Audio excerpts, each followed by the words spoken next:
Assalamualaikum warahmatullahi wabarakatuh. Alhamdulillah wassalatu wassalamu ala Rasulillah wa ala alihi wa ashabihi wa man tabi'ah amma ba'du.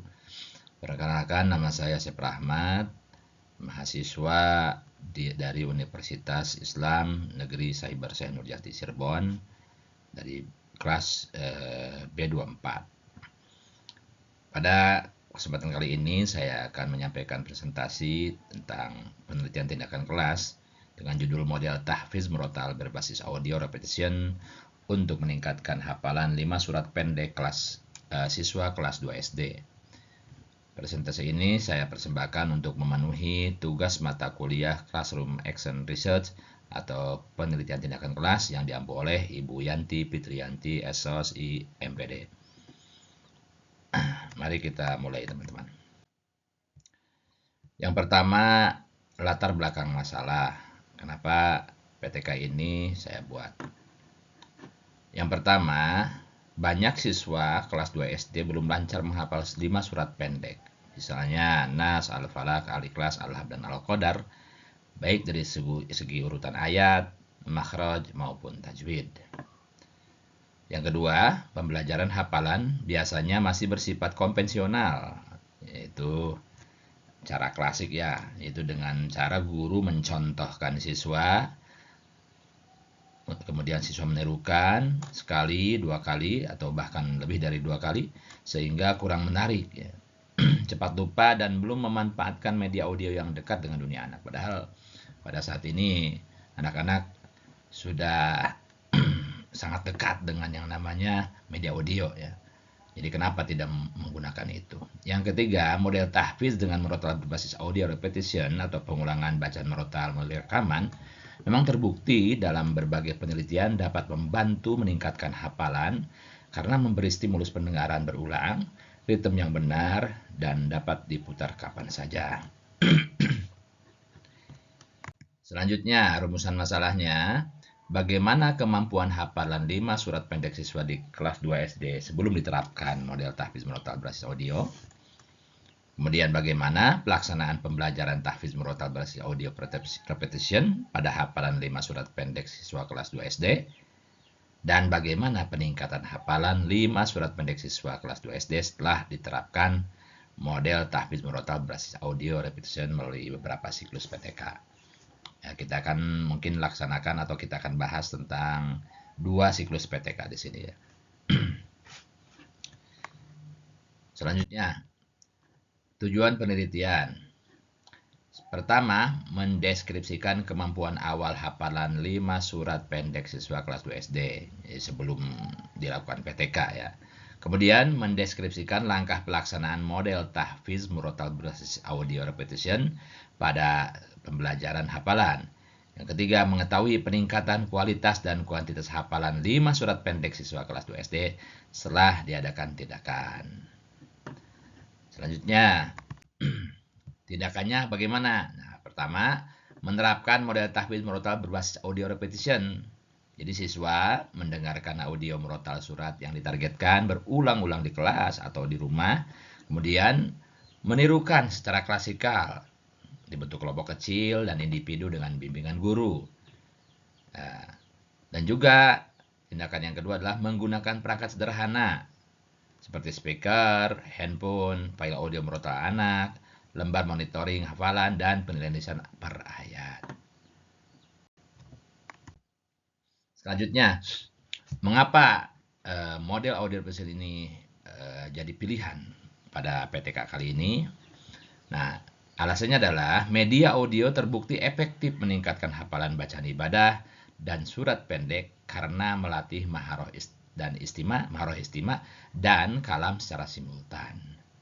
Jadi ketika anak mendengarkan audio berulang-ulang, maka hafalannya akan tambah kuat, dan maharoh atau keahlian dalam istima atau mendengar juga mengucapkan kalam itu akan semakin baik. Kemudian repetition atau pengulangan merupakan prinsip dasar dalam menghafal Al-Quran. Dengan audio, siswa dapat mengulang tanpa harus selalu menunggu guru sehingga kemandirian belajar bertambah meningkat. Jadi ya seperti yang biasa saya laksanakan di sekolah kami, ya sekolah saya, sebelum ada guru itu, kadang-kadang saya putarkan lah MP3 surah Yasin atau surah pendek yang ada di juz amma, sehingga eh, dengan demikian anak-anak itu menjadi terbiasa dengan nada-nada yang biasa diputar itu. Nah, sehingga nanti pulang ke rumah pun otomatis dia akan membiasakan seperti itu. Selanjutnya, alur siklus PTK ya. Setiap siklus mengikuti 4 langkah PTK. Jadi yang pertama perencanaan, pelaksanaan, tindakan, observasi, dan refleksi. Jadi direncanakan dulu, kemudian dilaksanakan tindakan, diobservasi, kemudian direfleksi. Selanjutnya, siklusnya yang pertama ya, siklus pertama ya. Ini kita akan bagi jadi 2 siklus ya. Siklus pertama, perencanaan, menyusun RPP tahfiz murotal, menyiapkan audio 2 atau 3 surat pertama, instrumen observasi dan tes hafalan awal akhir siklus. Jadi nanti dites, nanti dia dibikin rencananya dulu ya, RPP-nya dulu, kemudian disiapkan audionya, surat apa saja yang akan nanti direpetisi. Kemudian pelaksanaan, ada pembukaan, persepsi, pemutaran audio berulang, misal 3-5 kali, peniruan bersama, penguatan tajwid dasar, penugasan mendengar di rumah, dan tes hafalan di akhir pertemuan siklus. Kemudian observasi, yang keempatnya ya. Langkah keempat, observasi, mencatat keaktifan, kesungguhan, tingkat ketepatan hafalan siswa, serta kendala teknis, misalnya kualitas sound atau fokus siswa. Kemudian yang terakhir, refleksi. Dalam refleksi kita menganalisis hasil tes dan lembar observasi, menentukan aspek yang perlu diperbaiki, misalnya durasi pemutaran, variasi metode, pembagian kelompok, atau tempo, tempo bacaan. Kalau terlalu cepat ya dikurangi, kalau terlalu lambat ya ditambah temponya. Selanjutnya, untuk siswa kedua, perencanaan ulang berdasarkan refleksi. Jadi siklus pertama direfleksi, kemudian ditentukan rencana siklus kedua, gitu ya, dengan menambah atau mengganti surat target berikutnya, serta memperbaiki strategi, misalnya menambah murojaah berpasangan atau permainan. Ya. Yang kedua, berarti ini yang pertama ya, perencanaan nih. Kemudian pelaksanaan, observasi, dan refleksi ya seperti di siklus pertama aja seperti itu ya. Ya direfleksi ulang dengan pola yang sama sampai indikator keberhasilan tercapai. Seandainya indikator keberhasilan belum tercapai, ya bisa saja dilakukan PTK siklusnya yang ketiga, ditambah siklus lagi, itu nggak apa-apa. Yang penting kan targetnya tercapai. Nah, setelah dilakukan beberapa siklus PTK, ya kita lihat sejauh mana target yang harus kita capai itu bisa berhasil. Ini indikator keberhasilannya ya. Apakah PTK ini berhasil atau tidak, di sini dilihat. Yang pertama, minimal 80% siswa mencapai ketuntasan hafalan 5 surat pendek dengan kriteria lancar tanpa melihat teks, lafalnya benar lebih dari 80%, dan urutan ayatnya tepat. Ya, jangan sampai acak-acakan ya. Jadi minimal 80%.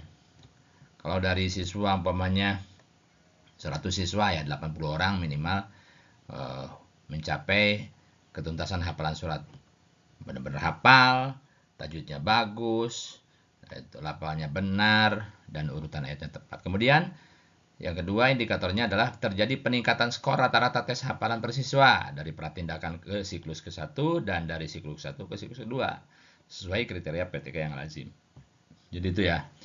Jadi harus ada peningkatan dari awal sebelum siklus PTK siklus 1, di akhir siklus 1 kita cek lagi, kemudian masuk ke siklus kedua. Nah, di situ harus ada peningkatan skor rata-rata. Yang terakhir kita lihat keaktifan siswa ya. Keaktifan siswa dalam kegiatan mendengar dan mengulang-ulang rep murotalnya meningkat atau tidak itu ya.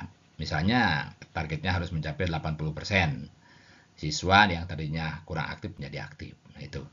Jika indikator ini semuanya sudah tercapai, maka bisa dibilang bahwa PTK kita berhasil.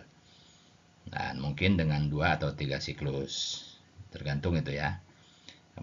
Itu saja mungkin yang bisa saya sampaikan. Mudah-mudahan bermanfaat. Sekian, terima kasih. Wassalamualaikum warahmatullahi wabarakatuh.